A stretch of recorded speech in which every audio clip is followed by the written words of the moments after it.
Nunca pensé que a mis 58 años estaría parada en la sala de la casa de mi hijo, escuchándolo llamarme parásita inútil. Las palabras de Mateo eran afiladas como cuchillos, cortando a través de los años en que arriesgué mi vida para salvarlo, sacrificando todo para que él tuviera una vida decente.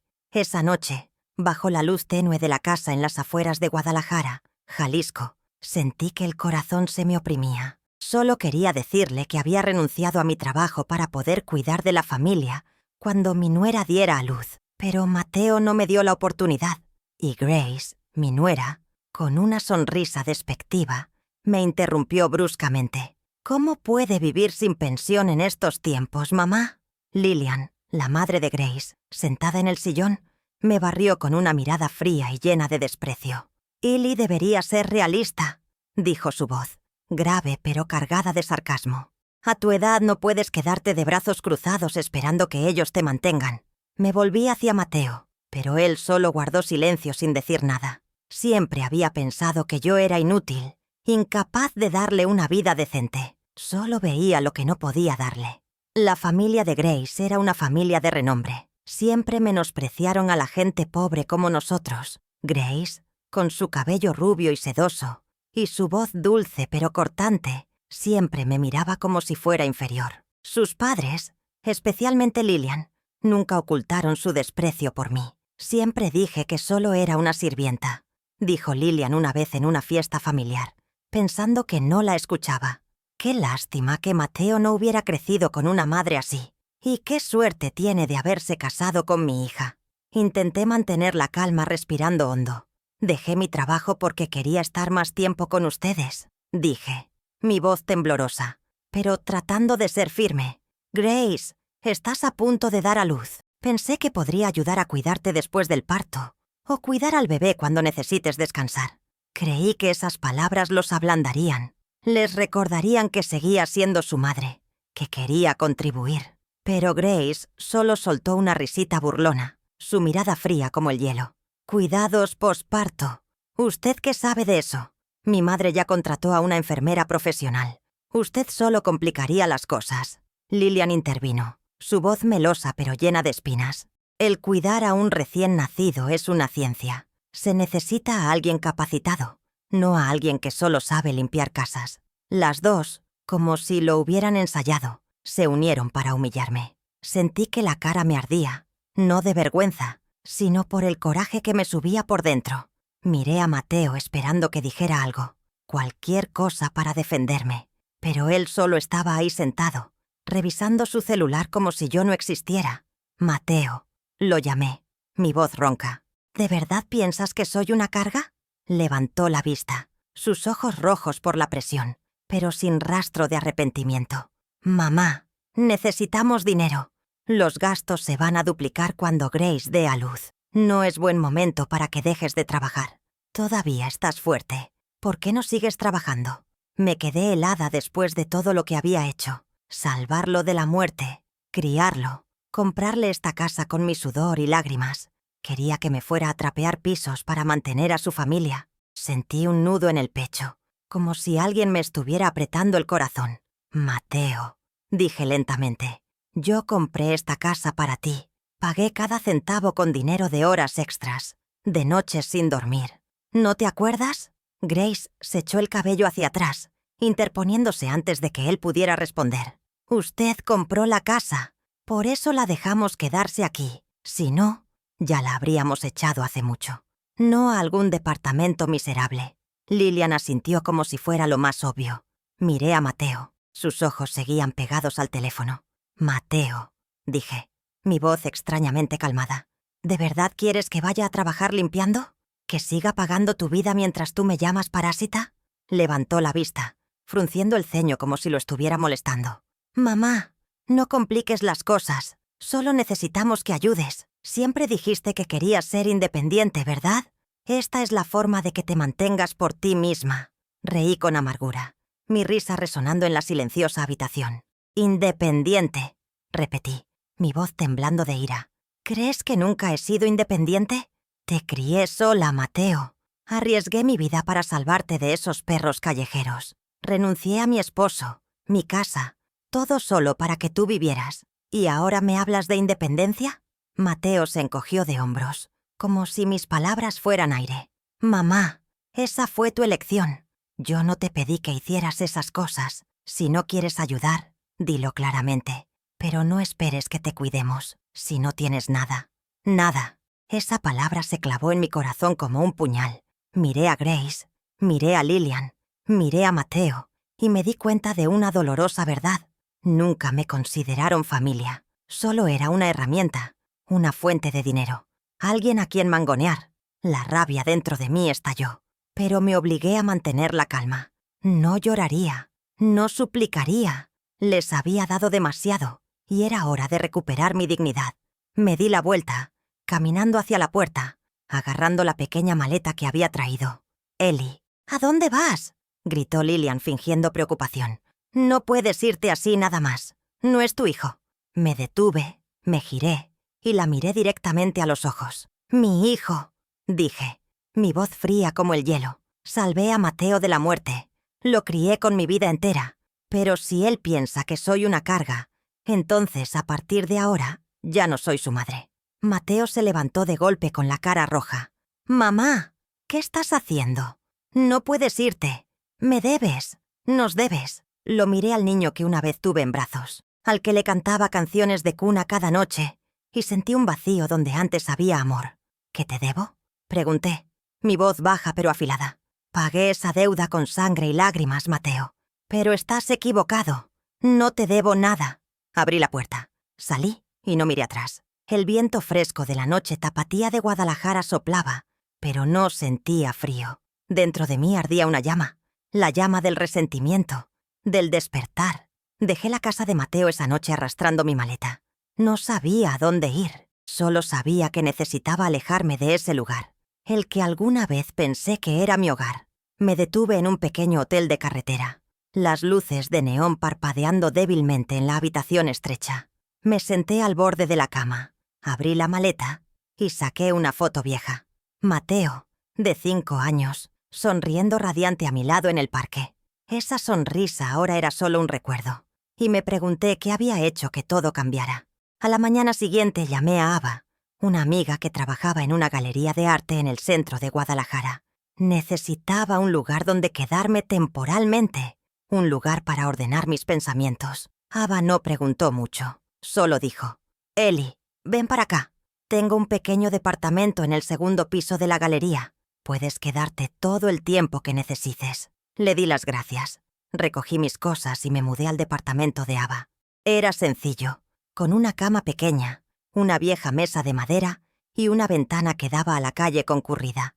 Puse la foto de Mateo sobre la mesa, pero cada vez que la miraba, veía su mirada de desprecio de la noche anterior. Ese día, Ava me invitó a bajar a la galería para ver una nueva exposición de pintura. Fui con ella, no por interés, sino porque necesitaba hacer algo para no hundirme en mis pensamientos. Los cuadros colgados en las paredes estaban llenos de color, pero realmente no les presté atención. Entonces Ava me llevó a un rincón menos iluminado de la sala, donde había un cuadro pequeño que representaba una mujer de pie en medio de un campo de agaves, con la mirada perdida en la distancia. «¿Qué te parece?», preguntó Ava. Miré el cuadro y de repente recordé los primeros días después de adoptar a Mateo, cuando yo también estuve sola, sin saber qué me depararía el futuro. Empecé a contarle a Ava sobre Mateo, no la historia de la noche anterior, sino los días lejanos, cuando era pequeño, 30 años atrás. Después de salvar a Mateo del perro callejero, lo llevé al hospital. El médico dijo que necesitaba varias cirugías para curar sus heridas y recuperarse. No tenía dinero, pero no me rendí. Trabajaba en una sastrería durante el día, limpiaba oficinas por la noche y los fines de semana vendía tamales caseros en el tianguis. Cada centavo que ganaba lo destinaba a pagar las cuentas del hospital. Mateo estuvo internado 3 meses y yo lo visitaba todos los días llevándole libros de cuentos viejos que compraba en el mercado de pulgas. Le leía, aunque era demasiado pequeño para entender, solo para que supiera que yo estaba allí. Cuando Mateo salió del hospital, alquilé un pequeño departamento en las afueras de Guadalajara. Solo tenía una habitación con paredes desconchadas y un piso de baldosa que crujía. Coloqué una cuna vieja para Mateo junto a mi cama. Las noches que tenía fiebre, me quedaba despierta limpiándolo con paños húmedos, cantándole las canciones de cuna que mi madre solía cantarme. Nunca le conté a Mateo sobre esos días. No quería que se sintiera una carga. Pero recuerdo claramente cada momento, cada noche, sentada en la mesa de la cocina, contando cada centavo para comprar leche. Cada vez que me negaba a comprarme ropa nueva para ahorrar para sus zapatos nuevos. Mateo creció y traté de darle una vida normal. Lo inscribí en una escuela pública cerca de casa. Cada mañana me levantaba temprano para prepararle un sándwich para llevar, aunque mis manos estuvieran adoloridas de trabajar toda la noche. Le gustaba dibujar, así que le compré una caja barata de lápices de colores, sus dibujos, casas, nopales y la imagen de una mujer a la que llamaba mamá. Los pegué por toda la pared. Me sentía orgullosa cada vez que presumía de sus buenas calificaciones en la escuela. Cada vez que los maestros lo elogiaban por ser inteligente. Pensé que a pesar de las dificultades, le había dado un hogar. Cuando Mateo tenía 12 años, empecé a trabajar para María, una mujer adinerada dueña de una empresa de muebles en Ciudad de México. María me trataba como a una amiga, no como a una empleada. Me enseñó sobre arte. Me invitó a exposiciones y a veces me regalaba libros sobre pintura. Trabajé para María durante 18 años, desde que Mateo entró a la secundaria hasta que se graduó de la universidad. Cada mes le enviaba dinero a Mateo, aunque ya se había mudado a vivir solo con Grace. Nunca le dije que hacía horas extras para pagar su colegiatura universitaria, que rechacé la invitación de María para estudiar pintura para ahorrar dinero para él. Cuando Mateo se casó con Grace, les regalé la casa en las afueras de Guadalajara. Había pasado 10 años ahorrando para comprarla, trabajando sin descanso, incluso descuidando mi salud. El día que se mudaron, Grace me abrazó y dijo: «Es usted una madre maravillosa, Ellie». Mateo también me tomó la mano y prometió: «Algún día yo cuidaré de ti, mamá». Les creí. Pensé que era la recompensa por mis años de sacrificio. Pero ahora, sentada en el departamento de Ava mirando la foto de Mateo, me daba cuenta de que esas promesas eran solo palabras vacías. Al tercer día en el departamento, recibí un mensaje de Mateo. «Mamá, tenemos que hablar. No puedes irte así. Perdón por lo que dije». Miré el mensaje, mis manos temblando. Una parte de mí quería devolverle la llamada.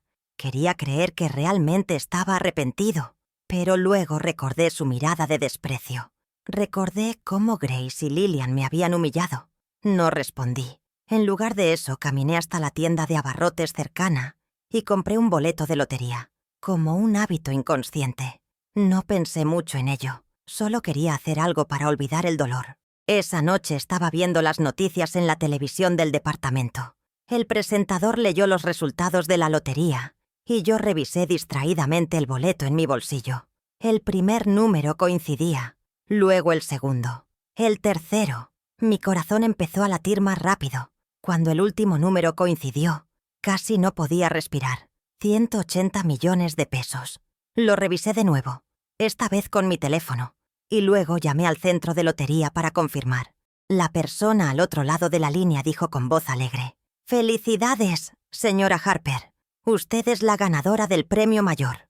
Me quedé sentada allí con el boleto de lotería en la mano, sin saber qué hacer. Pensé que si nada hubiera pasado, le habría dado el dinero a Mateo el día que Grace diera a luz. Imaginé la escena, él abrazándome, agradeciéndome, llamándome mamá con todo su amor. Pero después de la noche anterior, después de los insultos, ya no estaba segura. Guardé el boleto de lotería en una caja de madera sobre la mesa, junto a la foto de Mateo. No se lo dije a nadie, ni siquiera a Ava. Necesitaba tiempo para pensar. Unos días después, Ava me invitó a almorzar a un pequeño café cerca de la galería. Mientras conversábamos, Lillian apareció de repente. Entró vistiendo un costoso rebozo de seda con una sonrisa falsa en los labios. «Ellie, escuché que estabas aquí», dijo sentándose sin ser invitada. «Mateo está muy triste. No puedes estar enojada con él para siempre. Es tu hijo y te necesita». La miré sin responder. Lillian continuó, su voz melosa pero calculadora. «Sé que estás enojada por lo que se dijo, pero tienes que entender. Grace está bajo presión. Van a tener un bebé. Si no ayudas, Le será muy difícil. Escuché que hay un trabajo en el asilo de ancianos. Pagan bastante bien. Deberías intentarlo. Apreté mi taza de café tratando de mantener la calma. Lillian, dije lentamente. Le di a Mateo todo. Un hogar, una vida, todo lo que tenía. Si él piensa que soy una carga, entonces ya no tengo nada más que dar. Ella frunció el ceño, como si acabara de decir algo absurdo. Ellie, no puedes abandonar a tu hijo. Eres su madre. Tienes una responsabilidad. Me levanté. Saqué mi cartera para pagar el café. Responsabilidad, dije mirándola directamente a los ojos. Pagué esa deuda hace mucho tiempo. Pero si no quiere que vuelva, que venga él mismo a decírmelo. Usted no es nadie aquí. Salí del café sin esperar su respuesta. Había pensado que podría mantener en secreto lo de los 180 millones de pesos del premio. Guardarlo en la caja de madera junto a la foto de Mateo, esperando a que un día mi ánimo se calmara. Quizás entonces se lo daría a mi hijo. Pero después del encuentro con Lillian en el café, sus palabras fueron como una llama que quemó la poca esperanza que me quedaba. No podía seguir viviendo en la ilusión de que Mateo cambiaría, de que me vería como una madre. Esa noche, en el pequeño departamento de Ava, abrí la caja de madera. Miré el boleto de lotería y tomé una decisión. No dejaría que nadie me menospreciara más. A la mañana siguiente llamé a un abogado llamado Daniel, recomendado por Ava. Daniel tenía una pequeña oficina en el centro de Guadalajara, con estanterías de madera llenas de documentos legales. Entré llevando el boleto de lotería y los papeles de confirmación del centro de lotería. «Señora Harper», dijo Daniel ajustándose las gafas. «Felicidades. Es una suma considerable, pero necesita protegerla. ¿Se lo ha dicho a alguien?» Negué con la cabeza. «Nadie lo sabe todavía.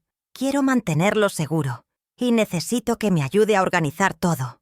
Daniel asintió, comenzando a tomar notas. Sugirió crear un fideicomiso para proteger los activos, abrir cuentas bancarias separadas y asegurarse de que nadie pudiera disputar la propiedad del dinero. Estuve de acuerdo y firmé todos los documentos que me presentó. Al salir de la oficina me sentí aliviada, como si por primera vez tuviera el control de mi vida. Unos días después, comencé a buscar un lugar para empezar de nuevo.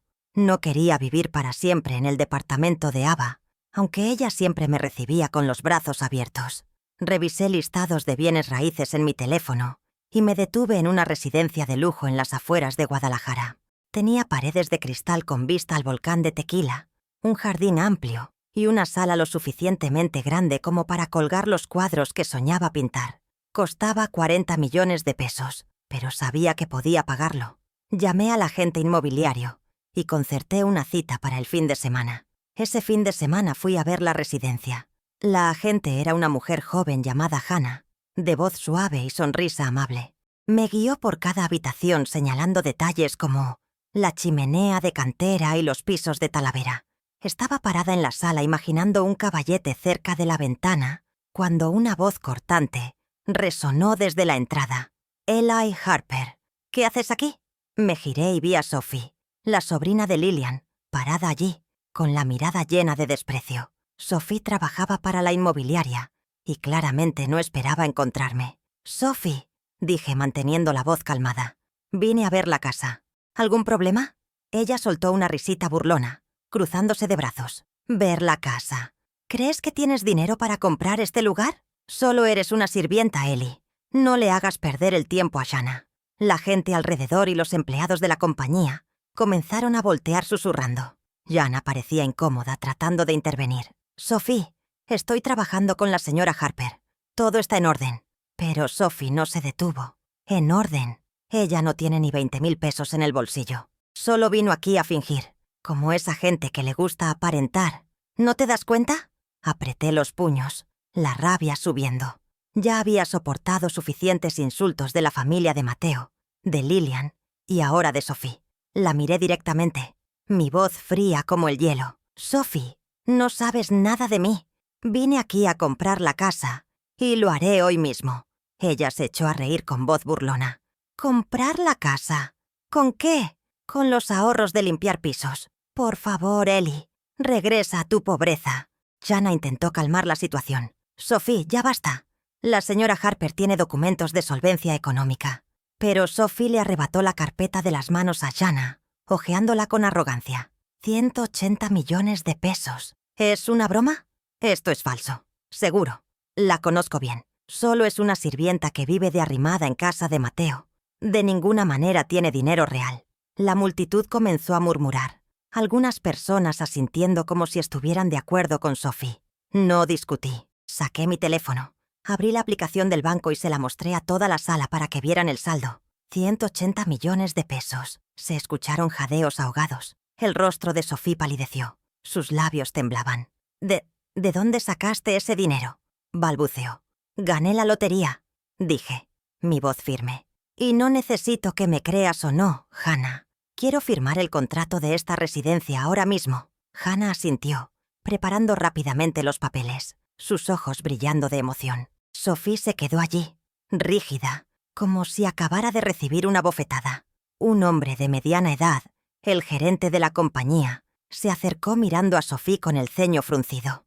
«Ha insultado a una clienta, Sophie. Salga de aquí ahora mismo». Sophie intentó replicar, pero el gerente la interrumpió. «Suficiente.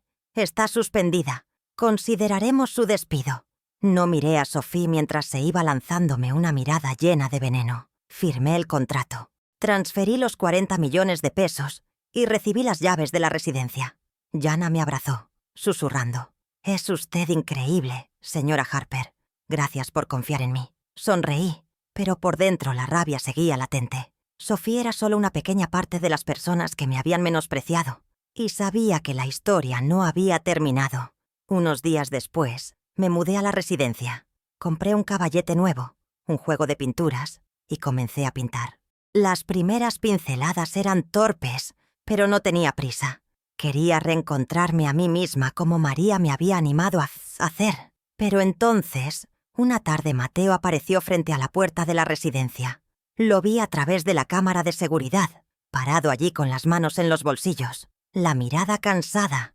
No abrí la puerta. En cambio, recibí un mensaje suyo. «Mamá, escuché que ganaste la lotería. ¿Por qué no me dijiste? Tenemos que hablar». Miré el mensaje, mis dedos deslizándose por la pantalla. Respondí. «Mateo, si quieres hablar, ven como un hijo, no como alguien que viene a pedir dinero».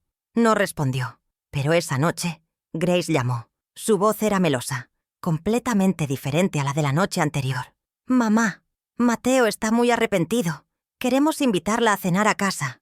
Usted es familia y la necesitamos». Sostuve el teléfono escuchando la voz de Grace y me di cuenta de una cosa. No estaban arrepentidos por haberme insultado. Estaban arrepentidos por haber perdido la oportunidad de poner sus manos en los 180 millones de pesos. No respondí de inmediato. En lugar de eso, salí al jardín. Me paré bajo el atardecer mirando el volcán de Tequila a lo lejos. Había salvado a Mateo. Lo había criado con mi vida entera. Pero ahora él solo me veía como un banco. Le respondí a Grace. «Iré a cenar, pero no espere nada de mí». Esa noche me preparé para ir a casa de Mateo. Me puse un vestido sencillo, sin joyas, sin ostentación. Quería enfrentarlos, no para reconciliarme, sino para dejar claro. Ya no era la madre a la que podían mangonear. Cuando llegué, Mateo abrió la puerta, esbozando una sonrisa forzada. «Mamá, pasa. Perdón por lo que dije». Grace estaba detrás, con la mano sobre su vientre embarazado, una mirada calculadora asomando en sus ojos. Lillian estaba sentada a la mesa con su sonrisa falsa de siempre. «Eli, qué alegría que hayas vuelto», dijo su voz excesivamente dulce. La cena comenzó, pero nadie mencionó lo de la noche anterior. En cambio, Grace preguntó por la residencia. «Escuché que compraste una casa muy bonita, Eli». «Es verdad», asentí tomando un sorbo de agua. «Sí, gané la lotería, así que pensé que era hora de vivir para mí». Mateo tosió mirándome. «¿Ganaste la lotería? ¿Cuánto fue, mamá?» Lo miré directamente a los ojos. Mi voz lenta. 180 millones de pesos. «Pero no te preocupes. No pienso gastármelo todo yo sola». Hubo un silencio. Grace sonrió, pero vi cómo apretaba la servilleta. Lillian intervino. 180 millones, Eli. ¿Qué piensas hacer con ese dinero? Grace va a tener un bebé. Deberías pensar en el futuro de tu nieto. Dejé los cubiertos mirando a cada uno. Había pensado darle ese dinero a Mateo cuando naciera el bebé. Pero después de lo que dijeron, de llamarme carga, de mandarme a limpiar a un asilo, no estoy segura de que se lo merezcan. Mateo golpeó la mesa con la mano, la cara roja. «Mamá, no puedes hacer eso. Soy tu hijo. No puedes quedarte con ese dinero». Grace intervino, su voz temblorosa. «Ellie no puede ser tan egoísta. Somos familia». Lillian se levantó señalándome. «Eres una desalmada, Eli. ¿Quién te crees que eres? ¿Guardándote ese dinero cuando no lo necesitas?» Me levanté mirándolos, mi voz fría como el hielo. «Familia». Me llamaron parásita. Dijeron que no sabía cuidar niños. Él solo era un niño sin padre ni madre que yo recogí. Debería estar agradecido por eso. Pero después de todo, eligió traicionarme. «No les debo nada». Mateo gritó. «Mamá, no tienes derecho. Es dinero de la familia». Salí por la puerta, deteniéndome un segundo. «Dinero de la familia», dije volviéndome a mirarlo. «Yo gané la lotería, Mateo, no tú. Y a partir de ahora no somos madre e hijo. Recuerda esto». Salí de la casa por la que tanto me había costado conseguir, mi corazón latiendo fuerte, pero no de dolor. Por primera vez me sentí libre, pero mientras conducía de regreso a la residencia, llegó un mensaje de Sophie. «¿Crees que te saliste con la tuya? Pagarás por haberme hecho perder mi trabajo». Su amenaza no me asustó, pero fue un recordatorio. Las personas que me habían menospreciado no me dejarían en paz fácilmente. Sabía que tenía que actuar no solo para proteger los 180 millones de pesos, sino también para proteger la dignidad que había perdido durante tanto tiempo. Esa noche, me senté en la enorme sala de la residencia, la luz de la chimenea de cantera reflejándose en la pared de cristal, y tomé una decisión. No huiría más, los enfrentaría, y esta vez me mantendría firme. A la mañana siguiente volví a llamar a Daniel, mi abogado. «Daniel», dije, mi voz firme, «necesito que me ayude a proteger mis bienes. Alguien me está amenazando y quiero asegurarme de que nadie pueda tocar este dinero». Daniel accedió a reunirse conmigo de inmediato en su oficina. Revisó el mensaje de Sophie frunciendo el ceño. «Señora Harper, esto podría considerarse acoso. Le sugiero que guarde todas las pruebas, como mensajes, correos electrónicos, cualquier cosa. Podemos solicitar una orden de restricción si es necesario». Asentí, entregándole una copia del mensaje. Daniel continuó. «También le aconsejo que haga público lo de la lotería, pero de forma controlada. Si lo mantiene en secreto, gente como Sophie difundirá rumores. Si lo hace público, le será más difícil difamarla». Lo pensé un momento y luego acepté. «Haga lo que sea necesario», dije. «Quiero poner fin a esto». Daniel contactó a un amigo que trabajaba en el periódico local de Guadalajara y organizó una breve entrevista. No quería presumir, pero entendí la idea de Daniel. Hacer pública la verdad me ayudaría a controlar la narrativa. Al día siguiente, una reportera llamada Mia vino a la residencia. Era joven, entusiasta, y traía una pequeña grabadora. «Señora Harper», comenzó Mia, «la gente en Guadalajara siente curiosidad por usted. Una mujer normal que de repente gana 180 millones de pesos. ¿Cómo se siente?». Sonreí tomando un sorbo de té. «No me siento especial. Solo soy una madre que ha trabajado toda su vida. Y este dinero es una oportunidad para vivir para mí misma». Mia asintió, tomando notas. «Hay rumores de que piensa quedarse con todo el dinero sin compartirlo con su familia. ¿Quiere decir algo al respecto?». La miré directamente. Tenía la intención de compartir este dinero con mi hijo y mi nuera. Pero cuando decidí dejar mi trabajo, les dije que quería ayudarlos porque mi nuera estaba a punto de dar a luz. Esperaba que se alegraran y me lo agradecieran. Al contrario, me exigieron que volviera a trabajar o buscara un nuevo empleo para poder ganar dinero. No querían agradecerme por cuidarlos. Pensé que si no me valoraban, no merecían este dinero. La entrevista se publicó el fin de semana acompañada de una foto mía de pie en el jardín de la residencia, sosteniendo un pincel. El titular era «Madre de Guadalajara. Gana el premio mayor. Un viaje del sacrificio a la libertad». El artículo se difundió rápidamente. Ava llamó emocionada.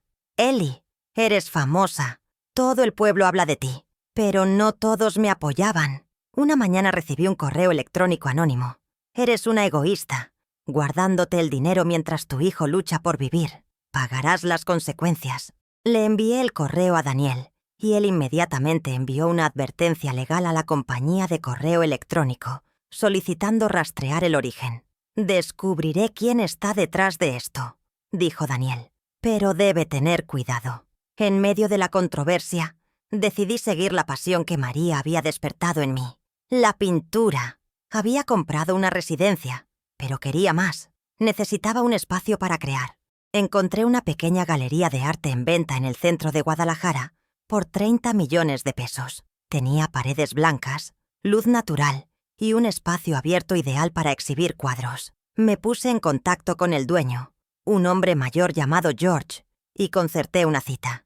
George me guió por la galería, señalando los cuadros que quedaban en las paredes. «Solía ser el corazón de la comunidad artística aquí», dijo con voz triste. «Pero estoy viejo. Ya no tengo fuerzas para administrarla». Asentí. «Quiero comprarla y quiero convertirla en un lugar que inspire a la gente». George sonrió y aceptó venderla por 28 millones de pesos. Después de una breve negociación, transferí el dinero de inmediato. Firmé el contrato y recibí las llaves.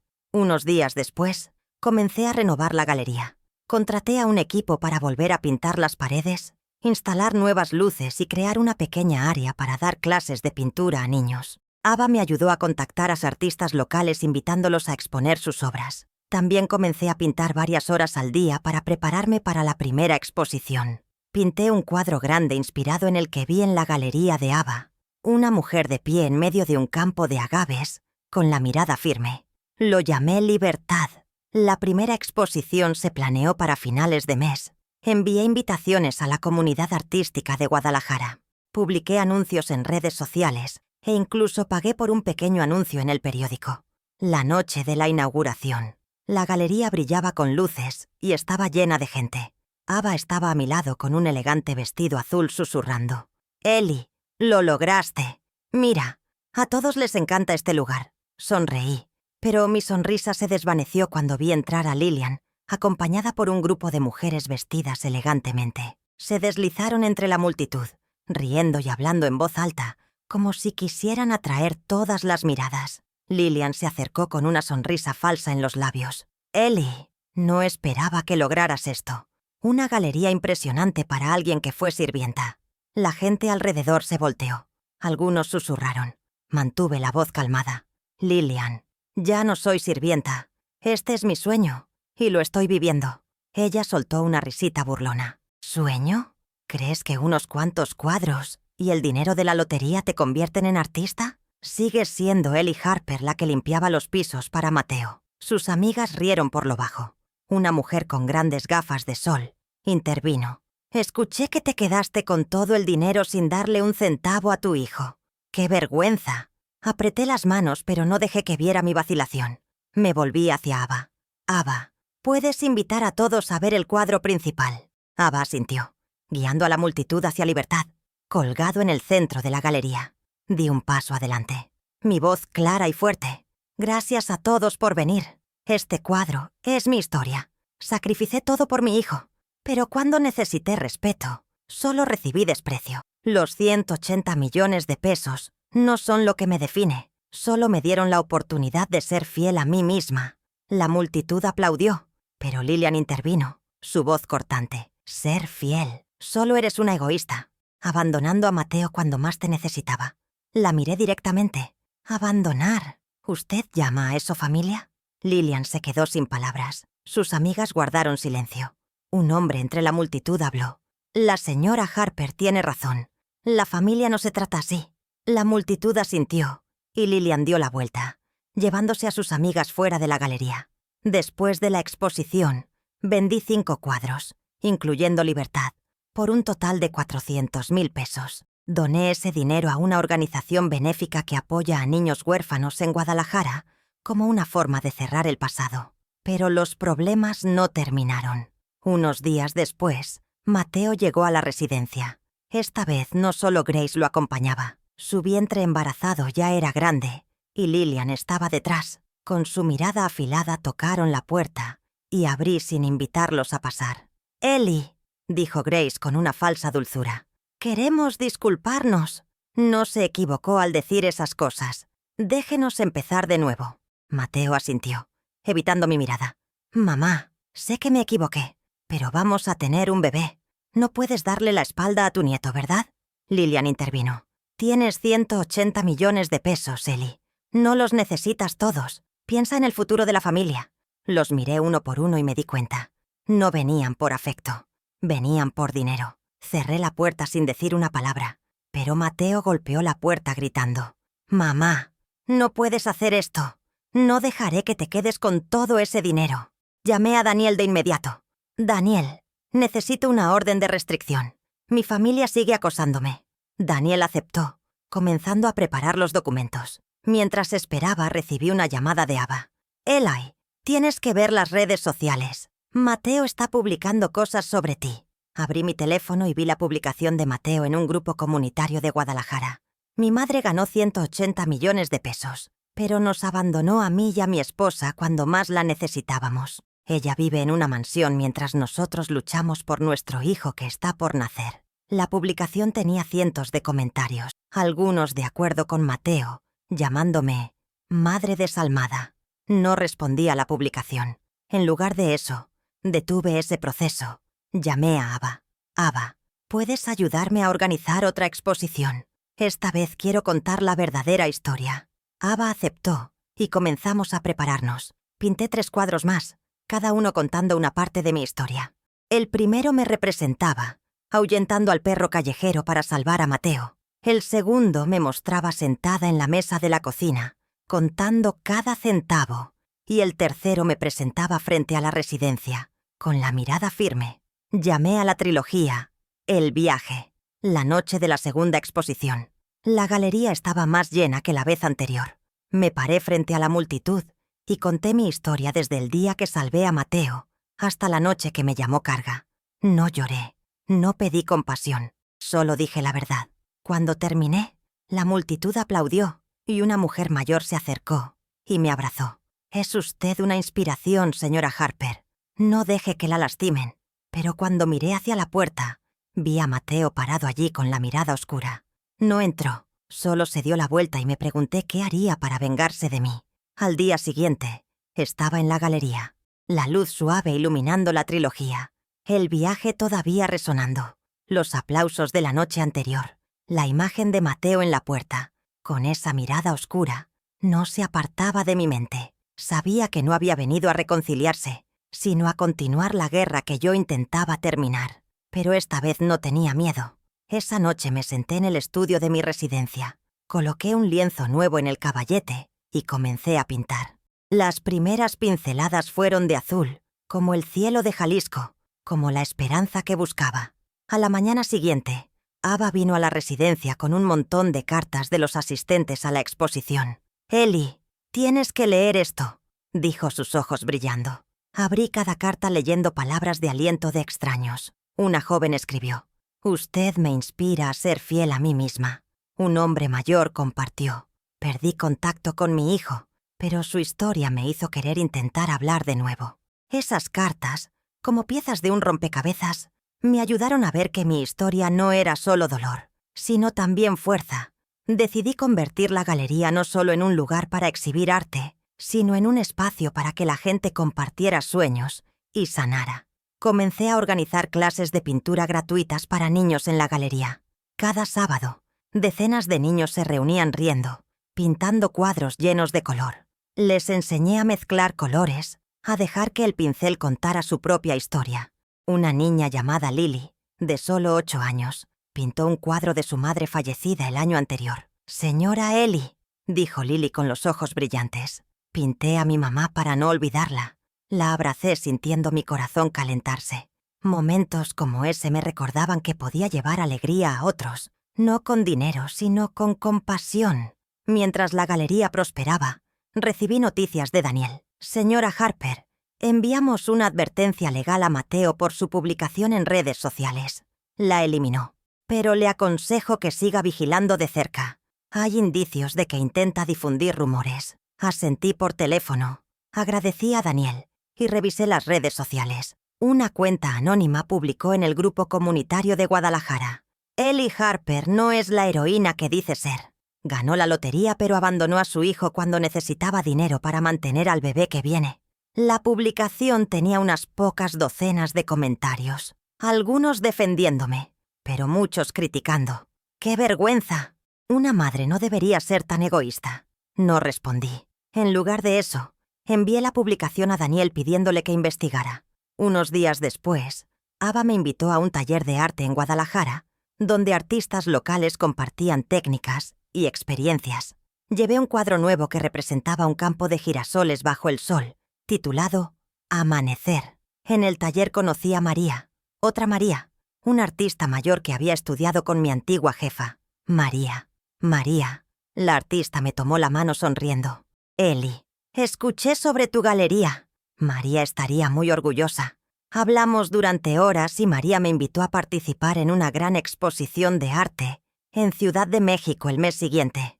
«Tienes talento», dijo María. «No dejes que nadie te haga dudarlo». Acepté sintiendo una chispa en mi interior. Por primera vez, creí que podía convertirme en una verdadera artista. Pero mientras me preparaba para la exposición en Ciudad de México, Mateo no reapareció esta vez, a través de una carta enviada a la galería. «Mamá», decía la carta, «sé que me equivoqué. Ya no quiero el dinero. Solo quiero que me perdones. Por favor, reunámonos». Leí la carta apretando el papel. Una parte de mí quería creerle a Mateo. Quería volver a ver al niño que dibujaba a mi lado. Pero luego recordé la publicación anónima. Recordé su mirada oscura fuera de la galería. No respondí la carta, pero la guardé en un cajón como un recordatorio de que no podía dejar que las emociones nublaran mi juicio. La exposición en Ciudad de México fue un punto de inflexión. Llevé 5 cuadros, incluyendo Amanecer, y la trilogía. El viaje, la noche de la inauguración. El salón estaba lleno, desde coleccionistas hasta estudiantes de arte. Me paré junto a mis cuadros, respondiendo preguntas de los visitantes. Una coleccionista llamada Margaret compró Amanecer por 300,000 pesos, diciendo que le recordaba su propio viaje para superar dificultades. Vendí otros 3 cuadros por un total de 700,000 pesos. Doné la mitad del dinero a la organización benéfica de niños huérfanos y usé el resto para ampliar la galería. Cuando terminó la exposición, María me abrazó. «Eli, ¿has encontrado tu luz? No dejes que se apague». Al regresar a Guadalajara me sentía más segura, pero los problemas volvieron a surgir. Una mañana abrí las redes sociales y vi un video viral. Mateo, sentado en un café, transmitiendo en vivo con lágrimas rodando por sus mejillas. «Mi madre, Eli Harper, me ha abandonado», dijo con la voz entrecortada. «Solo quería que me quisiera, pero eligió el dinero y la fama. Voy a tener un hijo, pero a ella no le importa». El video tenía miles de vistas. Los comentarios estaban llenos de indignación. Una madre así no merece respeto. Pobre Mateo, solo quería una familia. Llamé a Daniel de inmediato. «La señora Harper», dijo. «Esto es difamación pública. Podemos demandar, exigir que retire el video e indemnización por daños». Acepté, pero quería hacer más. No, solo quería protegerme. Quería contar la verdad. Contacté a Ava y planeamos una transmisión en vivo desde la galería. «Eli, ¿estás segura?», preguntó Ava. «Será un gran paso». Asentí. No tengo nada que ocultar. La gente merece saber la verdad. La noche de la transmisión en vivo, me senté frente a la cámara en la galería, con la trilogía El viaje colgada detrás. Ava manejaba la parte técnica, su mirada llena de aliento. Respiré hondo y comencé a hablar. «Hola a todos, soy Eli Harper, la madre a la que Mateo llama desalmada. Quiero contar la verdadera historia. Hace 30 años, salvé a Mateo de un perro callejero que lo estaba atacando en las calles de Guadalajara. Lo adopté, aunque tuve que renunciar a mi matrimonio y a todo lo que tenía. Pero cuando necesité respeto, él me llamó carga. Me dijo que me fuera a trabajar limpiando en un asilo. Me detuve mostrando en pantalla copias escaneadas del certificado de adopción y los recibos de colegiatura que pagué por Mateo. Gané 180 millones de pesos. Continué y pensaba compartirlos con Mateo, pero después de lo que él y su familia hicieron, insultarme, menospreciarme, decidí vivir para mí misma. No abandoné a Mateo, solo elegí no dejarme pisotear más. Terminé invitando a todos a la galería donde donaría 200,000 pesos a la organización benéfica de niños huérfanos. La transmisión en vivo fue explosiva. Miles de personas la vieron. Los comentarios se inundaron. «Eli, eres una inspiración». Mateo debería avergonzarse por difamar. Algunos escépticos preguntaron si amaba a Mateo. «¿Por qué cortaste la comunicación?», respondí directamente. Amar no significa dejar que otros se aprovechen. Le di todo a Mateo, pero también necesito respetarme a mí misma. La opinión pública comenzó a cambiar. El video de Mateo perdió vistas gradualmente y mucha gente empezó a apoyarme. Unos días después, Daniel llamó. «Señora Harper, Mateo retiró el video y publicó una disculpa pública. También tenemos una orden de restricción temporal. Ya no puede mencionarla en redes sociales». Agradecí a Daniel, pero sabía que Mateo no se detendría fácilmente. Efectivamente, una semana después, recibí otra carta suya, enviada a través de Ava. «Mamá», decía la carta, «no quiero guerra, solo quiero que vuelvas. Prometo cambiar». Leí la carta, pero no respondí. En lugar de eso, pinté un cuadro nuevo representándome de pie en una colina, mirando hacia el valle. Lo llamé Renacimiento. La galería atraía cada vez a más visitantes. Comencé a colaborar con escuelas organizando talleres de pintura para niños de bajos recursos. Lily, la niña que había pintado a su madre, se convirtió en una alumna habitual. Un día me regaló un cuadro, donde me dibujó junto al caballete, sonriendo radiante. «Señora Eli, quiero crecer y ser fuerte, como usted», dijo Lily. La abracé sintiendo que estaba construyendo una nueva familia, no basada en la sangre, sino en el respeto y el amor. Pero justo cuando pensaba que podía seguir adelante, el mensaje de Grace llegó como una piedra lanzada al lago tranquilo que había intentado construir. «Mateo tuvo un accidente. Está en el hospital. Por favor, ven a verlo». Estaba sentada en mi estudio. El cuadro Renacimiento, aún con la pintura fresca. La luz de la ventana de la residencia, iluminando las pinceladas verdes y amarillas. Mis manos temblaban al sostener el teléfono, leyendo el mensaje una y otra vez. Una parte de mí quería correr al hospital. Quería creer que me necesitaba, que esto no era otra artimaña. Pero después de todo, los insultos, las publicaciones difamatorias, las cartas falsas, ya no confiaba fácilmente. Llamé a Ava y le conté. «Eli», dijo Ava con voz cautelosa, «deberías verificar primero. ¿No te ha lastimado demasiado?». Asentí, aunque ella no podía verme, y decidí no ir de inmediato. En lugar de eso, contacté a Daniel, mi abogado. «Daniel», dije por teléfono, recibí un mensaje de Grace diciendo que Mateo tuvo un accidente. ¿Podría verificar si es verdad? Daniel aceptó prometiendo contactar al hospital y a la policía de Guadalajara para confirmar. Mientras esperaba, volví al cuadro. Dejando que las pinceladas guiaran mis pensamientos, pinté un pequeño camino serpenteante en la colina, como si yo misma estuviera caminando sin mirar atrás. Unas horas después, Daniel volvió a llamar. «Señora Harper, no hay ningún registro de un accidente de Mateo. Verifiqué con el hospital y la policía. Parece que es una treta». Suspiré sin sorprenderme, pero sintiendo aún así una punzada en el corazón. «Gracias», dije y colgué. Le respondí a Grace. «Si realmente me necesita, envía los documentos del hospital. No iré por una mentira». Ella no respondió. Sabía que había hecho lo correcto, pero la decisión no fue fácil. Mateo había sido todo mi mundo. El niño que salvé de los perros callejeros. El hijo que crié con sudor y lágrimas. Pero ahora me daba cuenta de que el amor no significa dejar que otros se aprovechen. Me levanté, salí del estudio y caminé hacia el jardín de la residencia. Los nopales que planté comenzaban a florecer, sus espinas vibrantes bajo el sol. Cerré los ojos, respiré hondo, sintiendo una paz que nunca antes había conocido. Había luchado durante demasiado tiempo, y era hora de vivir para mí misma. Unos días después decidí vender la residencia. Era hermosa, pero demasiado grande, demasiado solitaria para alguien como yo. Quería un lugar más sencillo, un lugar al que pudiera llamar hogar. Contacté a Shanna, la agente que me había vendido la residencia, y le pedí que buscara una casa pequeña en las afueras de Guadalajara, cerca de un lago o río. Hannah encontró rápidamente una cabaña de adobe junto al lago de Chapala por 10 millones de pesos. Tenía un porche amplio, un pequeño jardín y una acogedora sala con chimenea. Fui a verla, e inmediatamente supe que ese era mi lugar. Vendí la residencia por 45 millones de pesos, quedándome con la ganancia. Y compré la cabaña de adobe. El día de la mudanza, traje mi caballete, mi caja de pinturas y un viejo sillón que amaba. Colgué el cuadro Renacimiento en la pared de la sala como un recordatorio de mi viaje. La galería siguió prosperando. Abrí más clases de pintura para adultos, invitando a personas con experiencias similares a la mía a compartir sus historias a través del arte. Una tarde, una mujer llamada Sara se unió a la clase. Tenía mi edad, cabello canoso, una mirada gentil pero triste.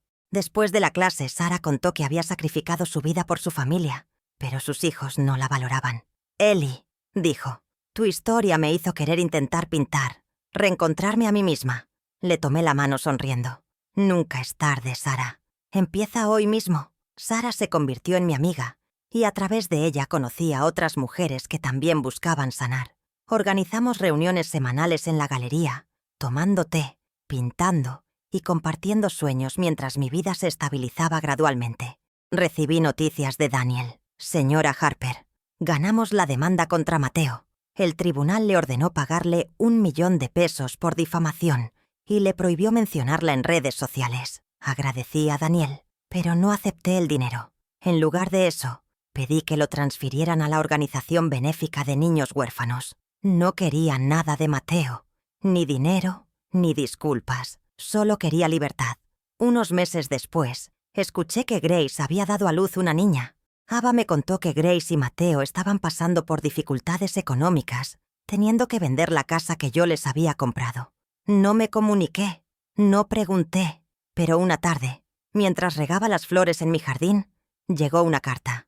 No tenía remitente, solo una foto. Una bebé recién nacida, rubia de ojos azules con una nota. «Esta es tu nieta, Ellie. ¿No quieres conocerla?» Miré la foto. Mi corazón dio un vuelco, pero sabía que era otra artimaña. Guardé la foto en un cajón sin responder. Había elegido mi camino y no podía volver atrás. Un año después, organicé una gran exposición en la galería, invitando a toda la comunidad de Guadalajara.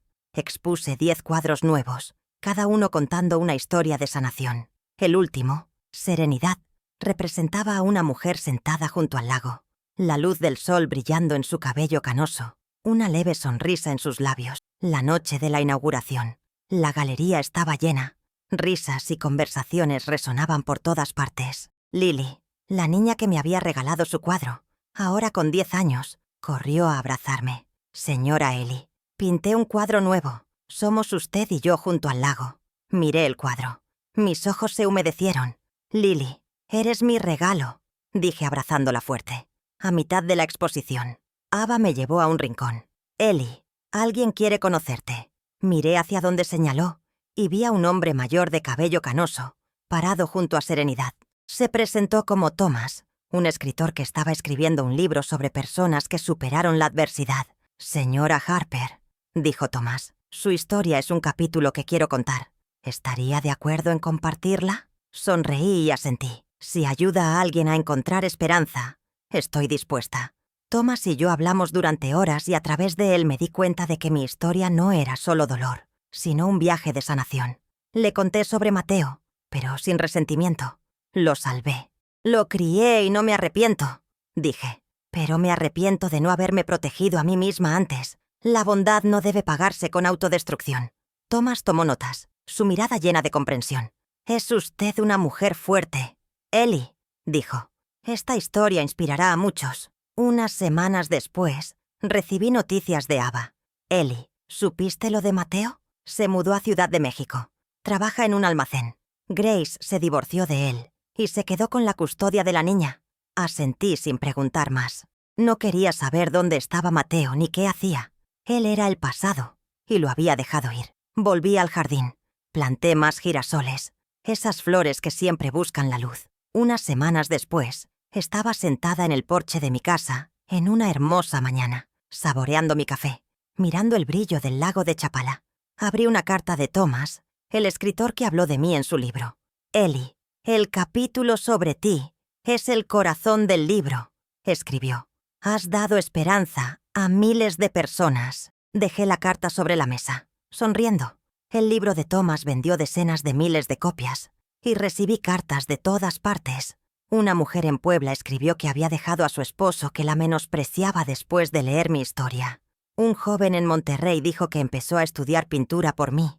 Esas cartas no me hacían sentir especial, pero me hacían saber que mi historia tenía sentido. No por los 180 millones de pesos, sino porque me atreví a levantarme. Mi galería es ahora el centro de la comunidad artística de Guadalajara. Cada sábado doy clases de pintura para niños y los jueves para adultos. Sara, la amiga que conocí en la clase de pintura, ahora tiene su propia exposición y a menudo nos sentamos a tomar té, riéndonos de los días en que temíamos al cambio. Lily, ahora con 11 años, sigue viniendo cada semana, trayendo sus vibrantes cuadros. La semana pasada me regaló un dibujo mío de pie junto al lago, sonriendo. «Señora Ellie, quiero crecer y ser fuerte. Como usted», dijo Lily. La abracé y le dije: «Ya eres fuerte, Lily. Solo aférrate a eso. Ya no tengo contacto con Mateo, Grace o Lillian». Ava me contó que Mateo se mudó a Ciudad de México. Trabaja en un almacén y vive solo después de que Grace se divorciara. Ella tiene la custodia de su hija y yo no he conocido a mi nieta. Una vez recibí una carta con la foto de una niña rubia y una nota. «Esta es tu nieta, Ellie. ¿No quieres conocerla?» Miré la foto. Sentí una punzada en el corazón, pero sabía que era una artimaña. Guardé la foto en un cajón sin responder. Mi familia perdió la casa que les compré. Se perdieron el uno al otro y me perdieron a mí. No me alegro por eso, pero ya no siento que deba arreglar sus vidas. El otro día terminé un cuadro nuevo que representa un camino que lleva al mar, con un atardecer rojo brillante. Lo llamé Libertad Eterna. Cuando colgué el cuadro en la galería, me quedé en silencio, dándome cuenta de cuánto había cambiado. Solía pensar que mi valor residía en ser madre, en ser cuidadora. Dediqué toda mi vida a Mateo, esperando que mi amor fuera suficiente. Pero el amor no puede ser unilateral. Aprendí que la dignidad es algo que nadie puede quitarte, a menos que tú lo permitas, y no lo permitiré más. Salí al jardín y corté algunos girasoles para ponerlos en un jarrón, mientras colocaba el jarrón sobre la mesa. Abrí una vieja carta de María, mi difunta jefa. «Ellie, tienes una llama en tu interior. No dejes que nadie la apague». Sonreí sintiendo que María estaba aquí, orgullosa de que hubiera mantenido esa llama encendida. No me arrepiento de haber salvado a Mateo, de haberlo amado, pero me arrepiento de haber dejado que mi bondad se convirtiera en una carga, de no haber puesto límites antes. Esa lección que merezco vivir para mí misma me cambió para siempre. Me senté en el porche mirando el lago y pensé en las personas que leían mi historia. Espero que entiendan que ya sea a los 58 o a los 68, nunca es tarde para empezar de nuevo. Nuestro valor no reside en los roles que otros nos imponen, sino en cómo nos levantamos. Elegimos nuestra pasión y vivimos con autenticidad.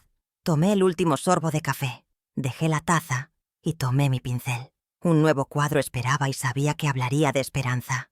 Pero en algún lugar habrá alguien sosteniendo un pincel, listo para volver a pintar su vida como yo lo hice.